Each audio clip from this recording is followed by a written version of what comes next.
Ya pemirsa, saya masih bersama terlapor kasus ijazah Jokowi yang juga pakar telematika Roy Suryo, kemudian juga ada Ketua Umum Solidaritas Merah Putih Sylvester Matutina dan Kabar Eskrim periode 2008-2009 Komjen Pol Purnawirawan Susno Duaji. Namun sebelum kita mulai atau lanjutkan dialog, kita simak terlebih dahulu pernyataan Presiden ke-7 Joko Widodo terkait ijazahnya yang asli atau palsu. Bapak asli sendiri tanggapannya seperti apa, Bapak? Ya memang asli.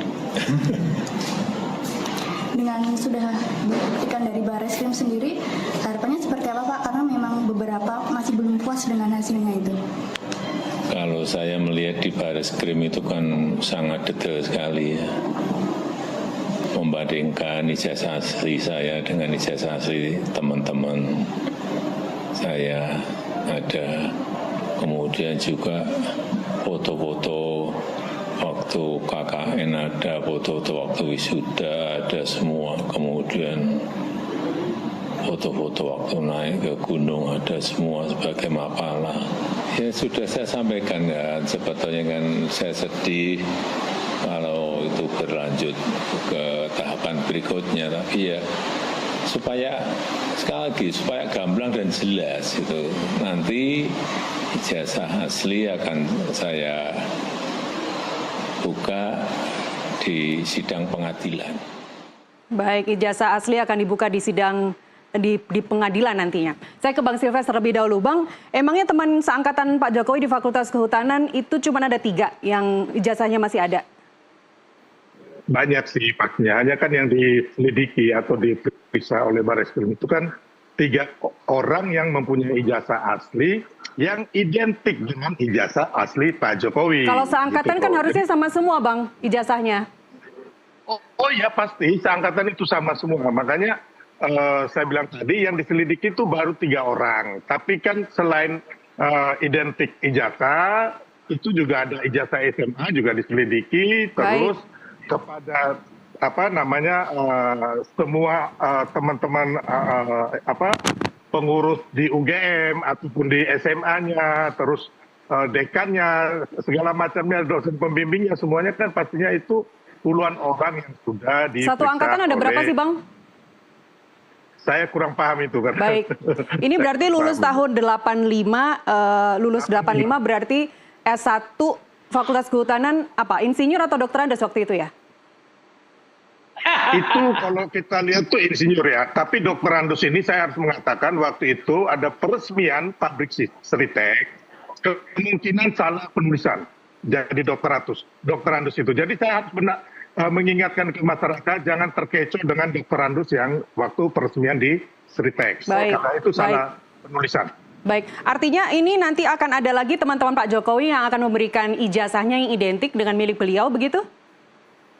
Oh, sudah nggak perlu, karena kan untuk penyelidikan di Barreskrim kan udah selesai. Udah pastinya akan dikeluarkan SP 2 lidik, surat penghentian penyelidikan, ya kan? Terus kan sudah tidak bisa masuk ke pengadilan. Makanya saya bilang tadi, Mas Roy dan Refli, saya tekan kembali bahwa waras yang mana, mau pengadilan mana. Sedangkan pengadilan yang di Solo dan Sleman, lihat saja, menurut saya kemungkinan besar nih akan ditolak atau NO karena legal standingnya nggak ada. Orang-orang ini mengajukan gugatan. Yang harus dihadapin Mas Roy dan kawan-kawan itu adalah yang di Polda. Kurang satu yang belum disebut Bang Sylvester tadi, Bang Rismon juga diminta untuk waras. Oke, saya ke Pak Susno terlebih dahulu. Baik, Mas Roy nanti saya kasih kesempatan untuk Anda. Pak Susno, Anda berada di tengah saat ini, pas banget Anda berada di tengah. Tadi kalau Bang Sylvester bilang pengadilan di Solo ataupun di Jogja itu kemungkinan besar akan NO. Tapi masyarakat juga berharap Pak sebenarnya, karena perdata itu kan ceritanya atau tujuannya, gold standardnya adalah mencari solusi, bukan menghukum. Jadi menurut Anda Pak Susno, secara netral, Anda posisinya di tengah, NO atau tidak menurut Anda pengadilan? Kita malam ini membahas tentang pidana ya, tentang ijazah palsu. Kalau terbukti ijazahnya palsu, maka kena pidana pemalsuan ijazah, menggunakan dokumen autentik yang palsu dan sebagainya. Dan itu sudah ada pengumuman oleh aparat penegak hukum yang menyelidiki kasus ini. Nah, kita kalau melebar lagi ke masalah perdata, sebaiknya Anda hadirkan ahli perdata. Saya di sini bukanlah ahli perdata, saya berbicara sebagai orang ahli dan berpengalaman di bidang penyidikan selama 35 tahun lebih. Jadi kalau saya memasuki hal itu, saya salah. Saya tukang pecel, nanti kasih komentar masakan steak, masakan Eropa. Jadi keliru ya. Anda bertanya keliru ke saya. Baik, baik.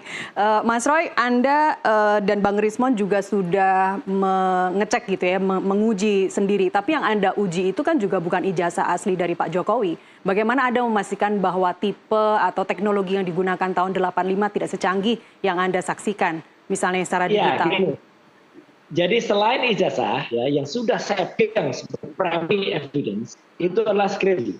Dan skripsi itu disaran langsung oleh Rektor saat itu Profesor Bertoro di kampus Kehutanan Universitas Skripsi, mohon maaf Mas Roy, belum jelas suaranya. Skripsi yang sudah diunggah di perpustakaan UGM atau skripsi dalam bentuk fisiknya di perpustakaan?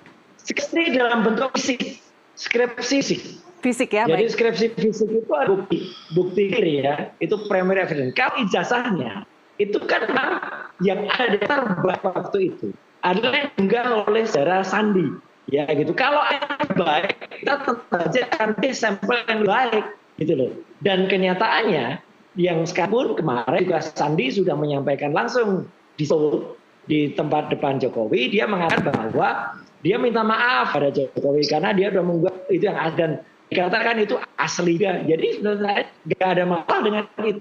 Apa itu mau dipermasalahkan pengunggah dan kalau tidak, kalau skripsinya Anda sudah pegang, tidak perlu dipermasalahkan. Artinya ijazah ini bukan menjadi mayoritas lagi. Ijazah ini bukan menjadi objektif lagi. Justru skripsinya itu sangat bermasalah, Mbak Nati.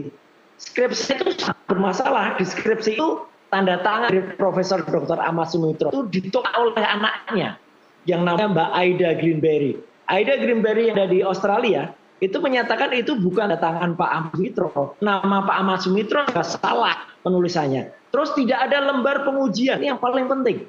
Masa skripsi yang nggak ada lembar pengujian kita lulus? Jadi mungkin saja kalau tiba-tiba ijazah bisa dikatakan asli tapi palsu ya gitu, tapi dihasilkan tanpa melalui proses skripsi. Nah ini kan yang aneh. Dan skripsi itu diteliti, itu kemudian hanya diraba, kemudian dikatakan itu perasaan itu ada cekungnya.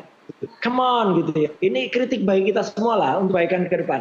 Jangan sampai Mabes Polri, Puslapor yang punya peralatan yang sangat canggih itu menguji hanya di perasaan saja. Baik. Gitu loh. Harus dengan alat yang canggih kan. Kita aja bisa melakukan itu gitu, dengan carbon dating 14 untuk uji kertas, dengan menggunakan uji tinta gitu. Tapi ini apa?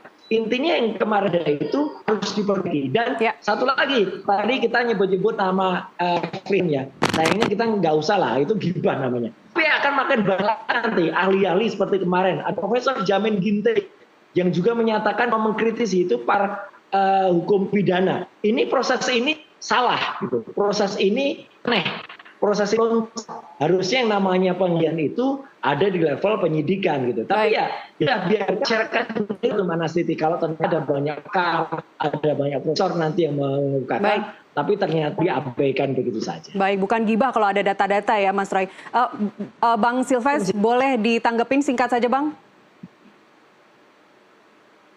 Ya, yang saya bilang tadi, ya kan, yang saya bilang tadi, Mas Roy harus fokus ke Polda Metro Jaya sebagai sahabat ya, karena ini susah banget untuk mengelaknya, makanya harus minta bantuan Pak Susno, 2 haji senior. Terus yang kedua, kenapa saya bilang kemungkinan besar ditolak di PN Solo dan di Sleman, karena mereka satu nggak punya legal standing-nya, dan semua bangunan untuk maju, ya kan, kayak kemarin itu ada masuk lagi penggugat baru ya kan, ternyata penggugat itu nggak punya pegang apa-apa, akhirnya diusir oleh hakim ya kan. Terus yang kedua, kita harus melihat bahwa sudah pernah 3 kali gugatan mengenai ijazah palsu ini ditolak oleh pengadilan. 2 ditolak di peradilan, yaitu di PN Solo juga dan PN Jakarta Pusat, dan 1 di Petun itu dicabut ya oleh Hatta Taliwang, oleh Bambang Tri. Jadi kita hanya melihat dari hasil yang ada sebelumnya. Bukan saya sok pintar atau menjadi Tuhan atau kamal, tidak. Gitu loh ya. Jadi Mas Roy, sekali lagi saya ingatkan, Mas Roy fokus bahwa 1 juta pengajar untuk di Polda Metro. Gitu. Baik, ya. Terakhir Pak Susno, mohon maaf, singkat saja Pak Susno, Anda sebagai dulu mantan Kabar Eskrim, Anda menangani kasus-kasus yang sensitif, bagaimana Anda melihat kelanjutan kasus ini? Perdata jalan, pidana juga tetap jalan? Yang perdata ada ranahnya sendiri, pidana ada ranahnya sendiri. Pidananya 2 kan, 1 di Bareskrim. Apa yang dilakukan oleh Bareskrim itu menjadi dasar juga untuk dilakukan oleh penyidik yang ada di Polda Metro Jaya. Ya. Nah, apakah penyidikan terhadap pencemaran nama baik dan tindak pidana ITE itu terbukti? Mari kita lihat. Tadi kalau Pak Sylvester sudah membuat itu bukan ramalan tapi prediksi hukum yang dikemukakan. Saya kira Pak Roy pun sudah bersiap-siap. Mari kita lihat. Ini apapun yang terjadi ini bagus sekali ya, bagus sekali untuk publik belajar tentang hukum pidana, hukum perdata, dan juga tentang ada gugatan tata usaha negara. Nah, kemudian pelajaran apa? Ini pelajaran yang terbaik bahwa kita di dalam menganalisa sesuatu harus berdasarkan sesuatu yang asli. Nah, jadi mari kita lihat ini bagus gitu. Dan juga termasuk cara berdebat, cara berdiskusi malam ini bagus sekali. Pak Sylvester dengan Pak Roy ini bersahabat, tidak saling menjelekkan. Ini pelajaran. Pak Susno kebetulan, bagus ya. Pak Susno kebetulan Bang Sylvester sekarang lagi ada di Solo. Ada pesan untuk Pak Jokowi, Pak Susno? Iya, saya juga berada di Solo, makan nasi liwet di Solo malam ini. tapi saya tidak bertamu ke tempat Pak Jokowi, saya makan nasi liwet. Baik, Pak Susno di Solo, Bang Sylvester di Solo, Mas Roy yang nggak diundang. Oke, terima kasih Bapak-Bapak sudah berdiskusi di NTV Prime. Sehat selalu, selamat malam semuanya. Terima kasih.